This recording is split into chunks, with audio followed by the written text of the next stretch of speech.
అందరికీ నమస్కారం. Welcome back to Raji kitchen and vlogs అండి. ఈరోజు మన రెసిపీ వచ్చేసి గ్రీన్ బటానీ రైస్ అండి. అండ్ మనకి కర్రీస్ ఏమన్నా లేవు అని అన్నప్పుడు అండ్ పిల్లలకి ఈజీగా లంచ్ బాక్స్‌కి ఏదన్నా చేయాలి అని అనుకున్నప్పుడు ఒక మంచి రెసిపీ అండి. ఒకసారి ఎలా తయారు చేయాలో చూసేద్దాము. దీనికోసం నేను 1 కప్ సోనా మైసూరి రైస్ తీసుకున్నానండి. ఇంచుమించు హాఫ్ కేజీ ఉంటుంది. ఒక 10 మినిట్స్ ముందు మనం దీన్ని కడిగి నానబెట్టుకుంటే సరిపోతుందండి. ఎక్కువ సేపు నానబెట్టే అవసరం లేదు. ఈ రైస్ కోసం ఒక పాత్ర అయితే తీసుకోండి. పాత్ర హీట్ అయిన తర్వాత 2 టేబుల్ స్పూన్ నెయ్యి తీసుకున్నానండి. మీ దగ్గర ఎక్కువ నెయ్యి ఉంటే ఒకవేళ నూనె అవసరం లేకుండా నెయ్యితోటే చేసుకుంటే ఫ్లేవర్ ఇంకా చాలా బావుంటుంది. 3 టేబుల్ స్పూన్ ఆయిల్ తీసుకుంటున్నానండి. ఆయిల్ హీట్ అయిన తర్వాత బిర్యానీ మసాలా అంతా కూడా తీసుకున్నాను. వీటిని ఒకసారి కలుపుతూ ఫ్రై చేసుకోవాలండి. ఈ సరుకులన్నీ ఫ్రై అయిన తర్వాత దీనిలో 2 టేబుల్ స్పూన్ అల్లం వెల్లుల్లి పేస్ట్ తీసుకున్నానండి. ఇది కూడా ఒకసారి కలిపి కొంచెం ఫ్రై చేసుకోండి. ఇవి ఫ్రై అయిన తర్వాత 2 పెద్ద సైజు ఉల్లిపాయలు, 4 పచ్చిమిర్చి కట్ చేసి పెట్టుకున్నానండి. అవైతే యాడ్ చేస్తున్నాను. దీంట్లో మీ టేస్ట్‌కి తగ్గట్టు ఉప్పు అయితే యాడ్ చేసేయండి. ఇవి ఒకసారి కలుపుకొని ఫ్రై చేసుకోండి.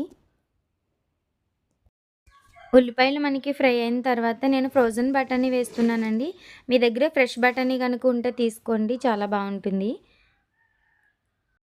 వీటినైతే ఒకసారి కలిపేసి మూత పెట్టి కొంచెం సేపు ఫ్రై అవ్వనివ్వండి. చూస్తున్నారు కదా, మనకి ఒక 1 ఆర్ 2 మినిట్స్‌కి ఇలా ఫ్రై అయిపోయి ఉంటుంది. అంటే ఫ్రోజన్ బఠానీ కదండి, ఎక్కువసేపు ఫ్రై అవసరం లేదు. సో దీంట్లోనే మనం 10 మినిట్స్ ముందు కడిగి పెట్టుకున్న రైస్ అయితే యాడ్ చేస్తున్నానండి. వాటర్ అయితే డ్రైన్ చేసేసాను. డ్రైన్ చేసేసి రైస్ ఇందులో వేసి మొత్తం కలిసేలాగా ఒకసారి కలపండి. ఇలా ఆయిల్లోనే రైస్ వేయడం వల్ల ఏమవుతుందంటే మనకి వండిన తర్వాత కూడా రైస్ బాగా పొడి పొడిలాడుతూ వస్తుందన్నమాట. సో చాలా బాగుంటుంది. దీంట్లోనే 1 స్పూన్ బిర్యానీ మసాలా యాడ్ చేస్తున్నానండి. నిమిషం పాటు ఇలా ఆయిల్‌లో ఫ్రై చేసుకున్న తర్వాత మనం వేడి నీళ్ళు యాడ్ చేయాలండి. అంటే 1 కప్ రైస్‌కి 1:35 కప్ వాటర్ తీసుకున్నాను నేను.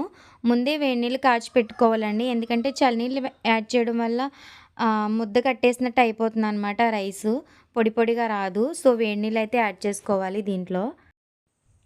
చూస్తున్నారు కదా, వాటర్ అయితే యాడ్ చేసేస్తున్నాను. ఒకసారి మొత్తం కలుపుకొని ఉప్పైతే చూసుకోండి సరిపోయిందో లేదో. సరిపోకపోతే గనక ఈ స్టేజ్‌లోనే యాడ్ చేసుకోవాలి. దీనిపైన మూత పెట్టేసుకొని ఫస్ట్ అయితే మీడియం ఫ్లేమ్‌లో ఒక 2, 3 మినిట్స్ పాటు బాయిల్ చేసుకొని తర్వాత లోలోకి టర్న్ చేసేయండి ఇంకా. మనకి వాటర్ అంతా ఇంకిపోయే వరకు దీన్ని చూడవసరం లేదండి. సో నాకైతే సాల్ట్ సరిపోలేదని యాడ్ చేశాను. ఒకసారి అయితే చూసేద్దాము రైస్ ఎలా ఉంది అని. సో చూస్తున్నారు కదా, నాకైతే పర్ఫెక్ట్‌గా కుక్ అయిపోయిందండి. సో ఈ స్టేజ్‌లో మనం కొత్తిమీర అండ్ కరివేపాకు, మీ దగ్గర పుదీనా ఉన్నా కూడా యాడ్ చేసుకోవచ్చు, నా దగ్గర లేదు. సో ఇవన్నీ యాడ్ చేసిన తర్వాత ఒకసారి అయితే కలిపేసుకుందాము. అంతేనండి, ఎంతో సింపుల్ అండ్ టేస్టీ బటానీ రైస్ అయితే మనకి రెడీ అయిపోయింది. సో ఇటువంటి ఈజీ రెసిపీస్ కోసం నా ఛానల్ అయితే సబ్స్క్రైబ్ చేయండి. రాజీ కిచెన్ అండ్ వ్లాగ్స్ అండి. మీ ఫ్రెండ్స్ అండ్ ఫ్యామిలీ అందరికీ కూడా షేర్ చేయండి.